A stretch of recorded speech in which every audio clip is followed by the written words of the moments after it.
Today we're going to discuss Elegy, and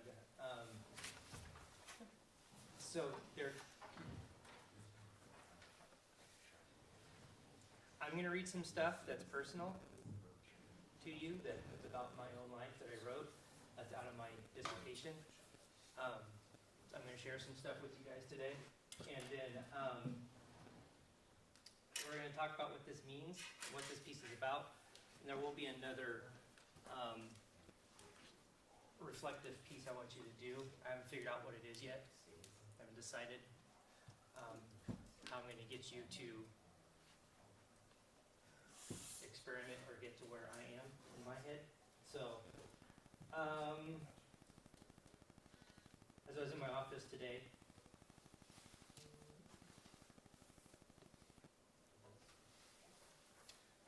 some of the things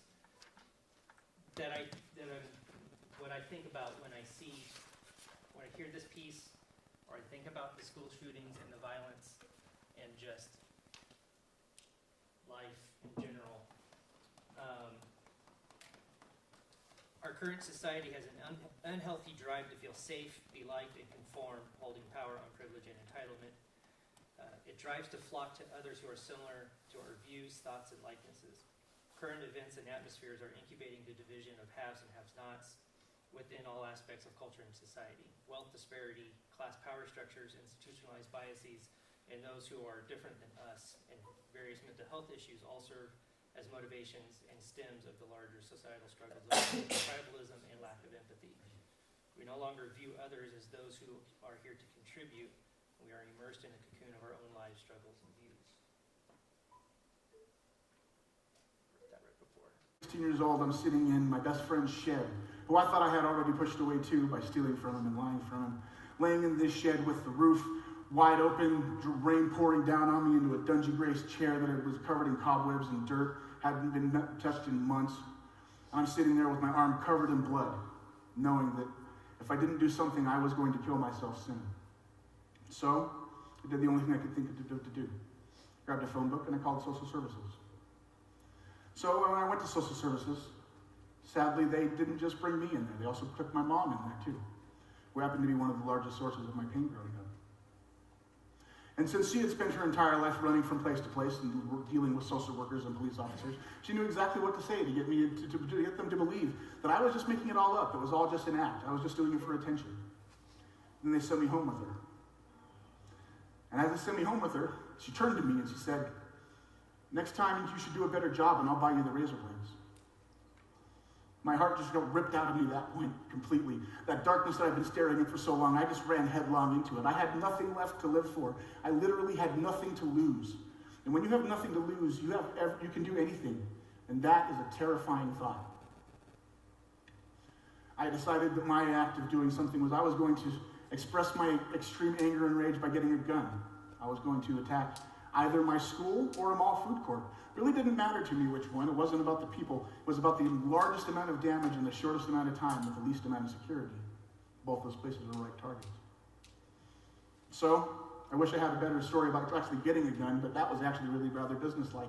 There was some gangbanger kids near my school. It was back in the mid-90s when gangs were still a rather major problem in North Denver schools.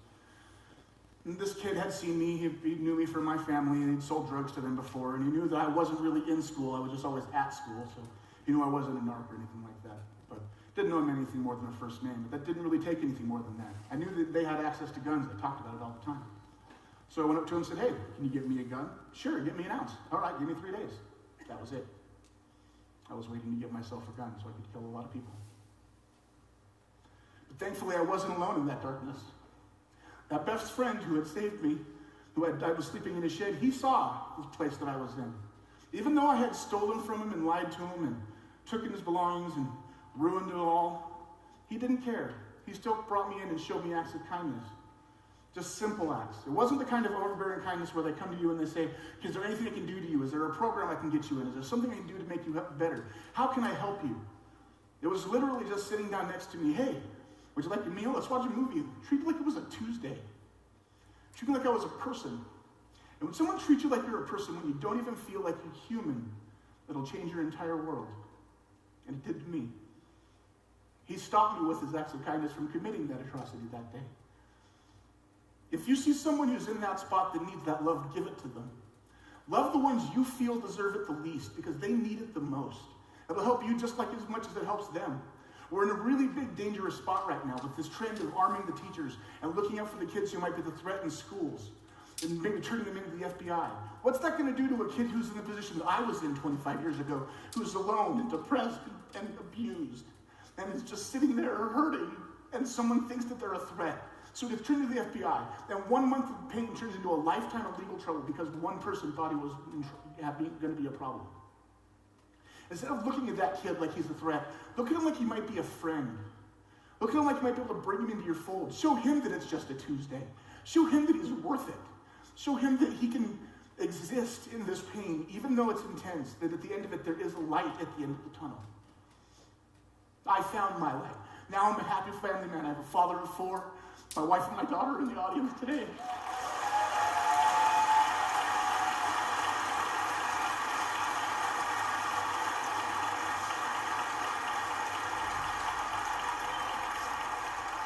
And even bigger than that, the friend who saved my life, he's in the audience today too.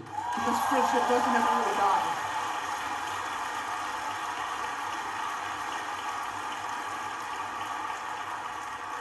We have to give love to the people who we think deserve it the least. Thank you.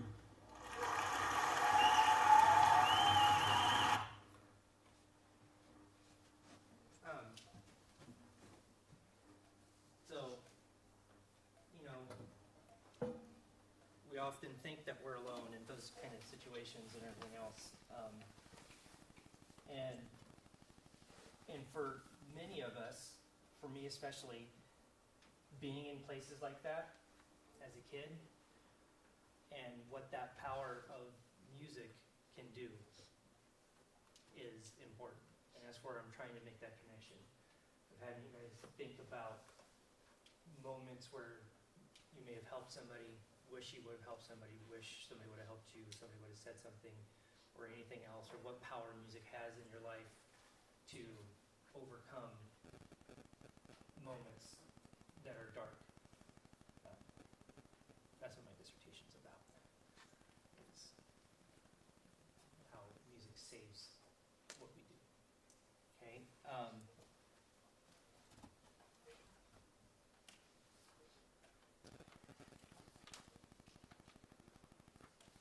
So I'm going to ask, again, I don't know how, but I'm going to ask you to write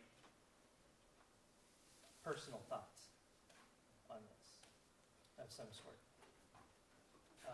And so, if I ask you to write it, then I feel I should share mine as well.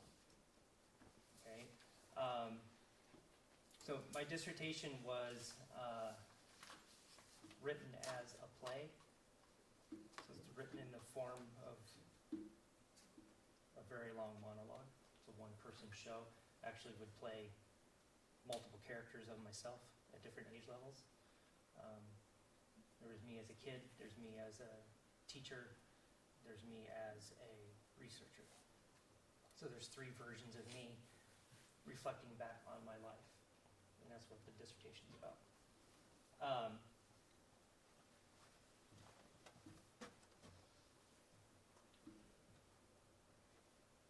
This is one of the scenes. Didn't have pictures. There's photographs all the way through here that reflect. I lived on 3rd Street. If you've been in my office and see all the pictures on my walls, those are photographs from my dissertation. There's a picture of a street sign in my office. It says 3rd and Pine. That's the corner that I lived on when I was a kid. So, distortion. I went back. I hadn't been back to my hometown in probably 15 years. Drove back with a camera and drove around my hometown taking pictures of all the places where I grew up and different things happened. And then put them in my dissertation. That's why it says the air, when I transferred it over something, the pictures didn't come. All right.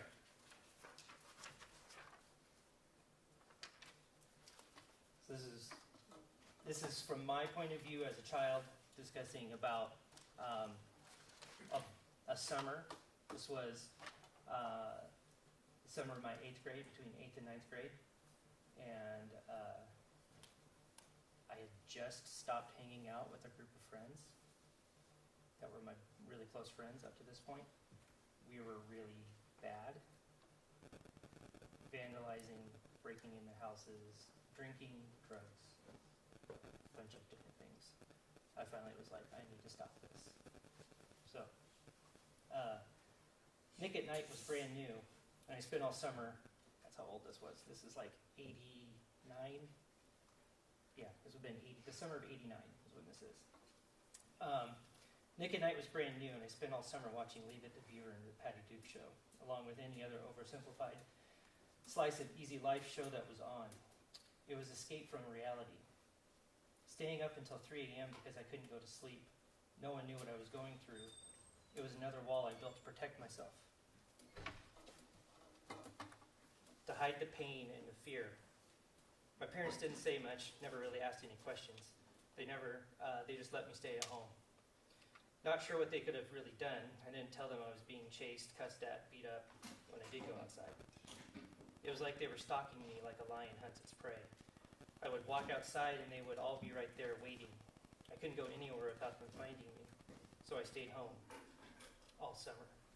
At this point, I had no friends. There was nowhere to go. I was a prisoner in my own home. Fill Stop. That was the gas station with all the video games. I used to live there. I would get a handful of quarters and be gone for hours. I used to go every day on my way home from school. But this summer, the few attempts I made at giving myself a reprieve were met with confrontations at Fill Stop. My mission would begin with the descent down the driveway as quickly as possible in hopes that no one would see me leaving the solitude and safety of my house. I was exposed. Like an antelope cautiously making its way to a watering hole, I knew I was moving ever closer to my inevitable demise.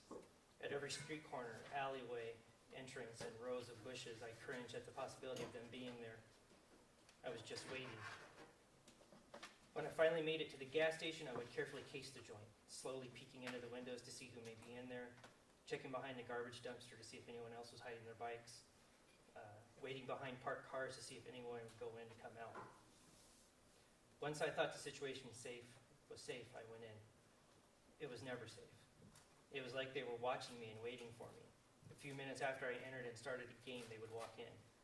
I immediately froze with fear, sweat beating upon my brow, muscles tensing up and clenching, leaving me paralyzed, stomach turning inside out and bubbling over with acid. They would surround me, call me names, pussy, fag, mom's boy. Then came the pushing, the smacks in the back of the head, unplugging the game or just taking over the game completely. It would eventually lead to outside behind the station. They would continue to smack me, kick me, call me names. After a few minutes, they would become bored and move along. They were gone in the wind just as they blew in. In tears, I'd gather myself on my bike and make my way back home, still in fear the entire way. I would wait in our alley until I was able to get my composure back and then go back into my solitary confinement, my safety, my hell. I didn't understand why they were doing this. I was just tired of being bad. Staying out until all hours in the morning, drinking, drugs, vandalism. I was done. I just wanted to move on. They were not letting me. I needed new friends but had no way to find them. I sat silently each day, staying up all night, listening for anything to tell me they were out there. The only thing I was looking forward to, the only thing I knew that was going to get me out of this house, the only thing that gave me any hope at all to make new friends and start over was marching band camp. It was a decision that would alter the course of my life forever. That's the end of that scene. All right. If I can conduct after that, you can play. Here we go. Ready? Measure 9, right on it.